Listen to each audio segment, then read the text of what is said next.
এয়া গৰমে গৰমে আপোনালোকক দেখাই দিছোঁ চকুৱা চাউলৰ পিঠাৰে কেটলি পিঠা খুব সুন্দৰ হয়, খাবলৈ একদম কোমল কোমল হয়। যিসকলে নাজানে তেনেধৰণে কৰি বনাই খাই চাব পাৰিব। আৰু মইনো কেনেধৰণে বনালোঁ আপোনালোকে ভিডিঅ'টি শেষলৈকে চাই থাকিব। শেষলৈকে চালে যিসকলে নাজানে ভাতৰ চাউলেদিও তেনেকৈ আপোনালোকে বনাব পাৰিব। তেতিয়াহ'লে আহক ভিডিঅ'টি আৰম্ভ কৰি দিছোঁ। সম্পূৰ্ণ পদ্ধতিটো মই ভাবিছোঁ শেষলৈকে চাব আৰু শেষত আপোনালোকে জনাবলৈ নাপাহৰিব মই বনোৱা কেটলি পিঠাৰ ধৰণটো আপোনালোকৰ কেনেকুৱা লাগিলে। কেটলি পিঠাৰ ৰেচিপিটোৰ কাৰণে মই লৈছোঁ 3 পোৱা। এয়া কি চাউল জানেনে? জলপনীয়া চাউল। আমি আচলতে চকুৱা চাউল বুলি কওঁ, কিন্তু আমাৰ তেজপুৰত আমাৰ ফেমিলি বৰমাহঁতে খুৰীহঁতে কোৱা শুনো জলপনীয়া চাউল বুলি। তেতিয়াহ'লে 3 পোৱা চাউলৰ মই লৈছোঁ। এতিয়া পানী দি ভিজাই ৰাখিম। প্ৰায় 1 ঘণ্টামান তিয়াই ৰাখিলোঁ। আচলতে এইখিনি চাউল ডাল ধোৱা দিও খুন্দিব পাৰি। এয়া দেখিছেনে? ভাঙি দিছোঁ ধুনীয়াকৈ, মোহাৰি দিওঁতে ভাগি গৈছে চাউলখিনি। এতিয়া মই খৰাহী এটাত প্ৰায় আধা ঘণ্টামান টুকি ৰাখিম।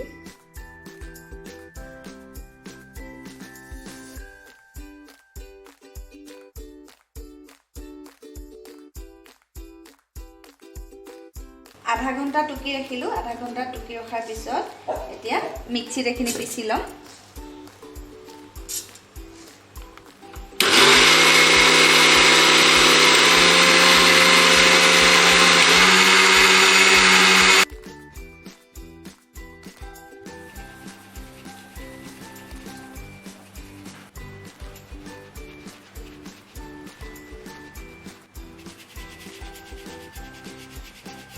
এয়া চালি হৈ গ'ল। ইমানখিনি পিঠাগুড়ি ওলালে 3 পোৱা চাউলৰ। তেতিয়াহ'লে বাকী প্ৰচেছবোৰলৈ যাম। এতিয়া কেটলি যোগাৰ কৰি ল'লোঁ। এয়া দেখিছে একেবাৰে ফুলকৈ দিয়া নাই, নলিচাডাল যিডাল থাকে নলিচাডালৰ সন্মুখলৈকে দিছোঁ। এইখিনি এতিয়া গৰম হ'বলৈ দিম। এইটো সৰু কেটলি হয়। এফালে লৈছোঁ এফাল নাৰিকল ফাল মই মিক্সিৰ ডাঙৰ জাৰটোত গ্ৰাইণ্ড কৰি ল'ম। এইফালে লৈছোঁ এবাটি চেনি। এইখিনি লাগিব পুৰৰ বাবে। তাৰপিছতে এতিয়া পিঠাগুড়িখিনি সানাৰ প্ৰচেছটো আপোনালোকক দেখাই ল'ম। মিক্সিৰ ডাঙৰ জাৰটোত মই নাৰিকলখিনি 3 পাকমান ঘূৰাই ইয়াতে চেনিখিনি দিওঁ, আকৌ লগতে এপাক ঘূৰাই ল'ব লাগিব। এয়া দেখা পাইছে নিশ্চয়, 3 পাকমান ঘূৰালোঁ। তাৰপিছত ইয়াতে দি দিম এতিয়া চেনিখিনি দিওঁ 2 পাকমান আকৌ ঘূৰাই ল'ম। পুৰৰ বাবে ৰেডি হৈ গ'ল। পিচি ল'লোঁ চেনি আৰু নাৰিকল। এইফালে কেটলি বহাই দিলোঁ, পানী উতলিছে আৰু সন্মুখ ফালে দি দিছোঁ এই থিপা এটা লগাই দিছোঁ, তেতিয়া ভাপটো যাতে ওলাই যাব নোৱাৰে, পিঠাটো সোনকালে হৈ যাব। পিঠাগুড়িখিনিত এয়া দেখিছেনে ইমানখিনিমান মই নিমখ দিম। নিমখ দি ভালদৰে সানি ল'ম।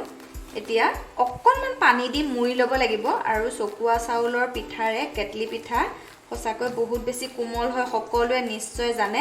আৰু যদি ভাতৰ চাউলৰ আপোনালোকে বনাই খায়, সকলোৱে নিশ্চয় বনাই খায়, তেতিয়া অকণমান চ'ডা দিব লাগিব। কিন্তু এতিয়া মই চকুৱা চাউলৰ যিহেতু বনাইছোঁ জলপনীয়া চাউলৰ, ইয়াতে চ'ডা দিব নালাগে। বৰ কোমল হয় আৰু বহুত সোৱাদ হয়। এতিয়া মই নিমখখিনি সানি লোৱাৰ পিছত ইয়াতে এচলুমান হাতত পানী ল'ম।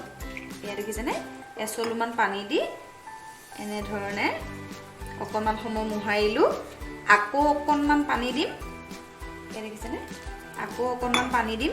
আকৌ পিঠাগুড়িখিনি মৰি ল'ম। এটা হিচাপ আছে,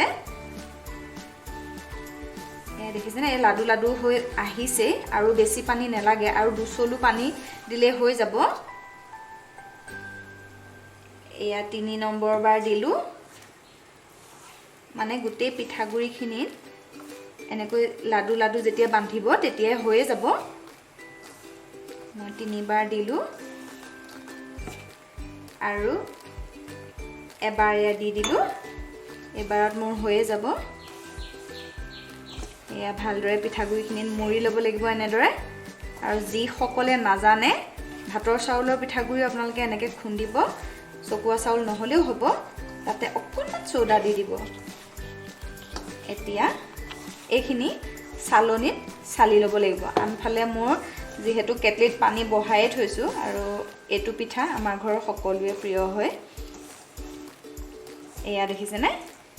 লাডু লাডু হৈয়ে গ'ল।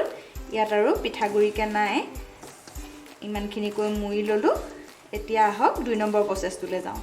মই এখন চালনী লৈছোঁ, যিহেতু মুৰি লোৱা পিঠাগুড়িখিনি চালনীত চালি ল'ব লাগিব আৰু তলতে আছে এখন কাঁহী। এতিয়া এয়া দেখিছেনে পিঠাগুড়িখিনি এনেদৰে চালি ল'ব লাগিব। তলত যিখিনি গুড়ি পৰিব সেইখিনিয়েদি আমি পিঠাটো বনাম। এইটো কিন্তু চালনীত চালি কৰিলেহে মই জনাত ভাল হয়। অলপ অলপকৈ এনেদৰে চালি চালি পিঠা বনাই যাব লাগিব। এয়া দেখিছেনে তলত পৰিছে, মই দেখাই দিছোঁ। এয়া চাওক, দেখিছেনে অলপ ডালডলীয়াকৈ ওলাইছে। এতিয়া কেটলিৰ খপত দি লাহে লাহে বনাই যাম। আৰু ইয়াৰ কাৰণে লাগিব একদম পাতল এখন কাপোৰ। দেখিছেনে একদম পাতল কাপোৰ লৈছোঁ মই, যিমান হয় সিমান পাতল হ'লে বেছি ভাল হয়। কেটলিৰ খপটো একদম শুকান, দেখিছেনে একদম শুকানকৈ ল'ব, পানী যাতে লাগি নাথাকে। আৰু ইয়াতে মই এতিয়া এই কাষতে অকণমান ঘি সানি দিম। দেখিছেনে অকণমান ঘি যদি প্ৰতিটো পিঠাত সানি দিওঁ তেতিয়া পটকৈ ওলাই আহিব। এয়া সানি দিলোঁ। সানি দিয়াৰ পিছতে চালি লোৱা পিঠাগুড়ি দিলোঁ। দেখিছেনে ইয়াতে এতিয়া দি দিম পুৰ। পুৰ দিয়াৰ পিছত এতিয়া একদম উপচকৈ দি দিম। দেখিছেনে উপচকৈ দি দিলোঁ। তাৰপিছতে পাতল কাপোৰখনে এতিয়া ঢাকি দিম। এয়া পাতল কাপোৰখনে ঢাকি দিলোঁ। এতিয়া এই গাঁঠিটো মানে পকোৱাটো টাইট হ'ব লাগে। যিমান বেছি টাইট হয় সিমান বেছি ভাল হয়। দেখিছে ইয়াতে পকাই দিলেই হ'ল আৰু এয়া পকাই দিলোঁ। বকবকাই পানী উতলি আছে, দেখা পাইছে নিশ্চয়। এতিয়া খপটো লাহেকৈ লগাই দিম। 5 মিনিটমান লাগিব। 5 মিনিটমানৰ পিছতে ধুনীয়াকৈ হৈয়ে যাব। গেছটো কিন্তু হাই কৰি ৰাখিব লাগিব। প্ৰায় 5 মিনিট হৈয়ে গৈছে। এতিয়া আনিছোঁ, এয়া খুলিম। লাহেকৈ এতিয়া খুলি দিম, যিহেতু পকাই জকাই লৈছোঁ। আৰু প্ৰতিটো পিঠা তেনেদৰে পুৰিম। সকলোৱে নিশ্চয় জানেই। এয়া চাওক কাপোৰতে লাগিয়ে আহিছে, দেখা পাইছেনে? এয়া প্ৰথমটো পিঠা ৰেডি। সেই তেনেধৰণে আটাইকেইটা পিঠা মই বনাই ল'ম। এইটো হ'ল 3 নম্বৰটো। এটা কথা কি জানেনে, আমাৰ ভাতৰ চাউলৰ বনালে যেনেকৈ ওলাই আহে, চকুৱা চাউলৰ কিন্তু তেনেদৰে ওলাই নাহে। অকণমান আঠা হয় ছাইডটো। এই দেখিছেনে অকণমান আঠা আঠা এয়া লাগি ধৰে। তথাপিও খুব ধুনীয়া হয়, একদম কোমল হয় খাবলৈ।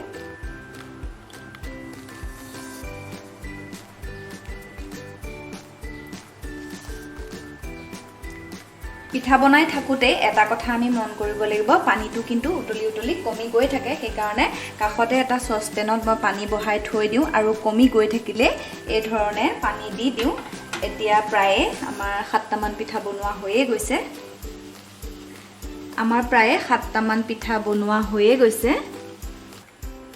প্ৰায় 1 ঘণ্টামান লাগিল।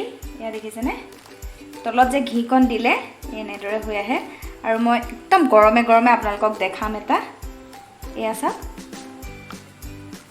এয়া দেখিছেনে পুৰা গৰমে গৰমে আপোনালোকক মই দেখাই দিছোঁ। আৰু বহুত কোমল হয়, অকণমান আঠা আঠা লাগে, খাবলৈ বহুত বেছি ভাল লাগে চকুৱা চাউলৰ।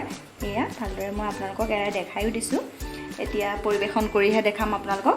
আৰু আজিৰ মোৰ কেটলি পিঠা বনোৱা ধৰণটো কেনেকুৱা লাগিলে আপোনালোকৰ জনাবলৈ নাপাহৰিব। নিশ্চয় সকলোৱে এনেধৰণে বনায়।